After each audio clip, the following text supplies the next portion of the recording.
Hi guys, in this video I'm going to be showing you how to set disappearing messages on Viber. So let's get started. First, we're going to start off by going to our settings. Here we're going to select the second option that we have, privacy. So as you can see, the first option we have here is disappearing messages by default. So we're going ahead and gonna tap on that.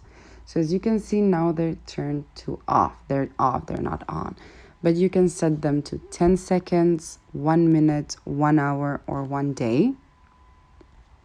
And when you've selected the time wanted for the messages to disappear, you're just gonna go ahead on back, and that's gonna be saved. You don't have to click on done or anything. If you go and click on that again, you're gonna see that it's still set to 1 day.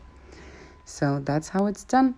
Thank you for watching. Do click the like button if this video helped you, and subscribe to our channel for more helpful videos. Bye.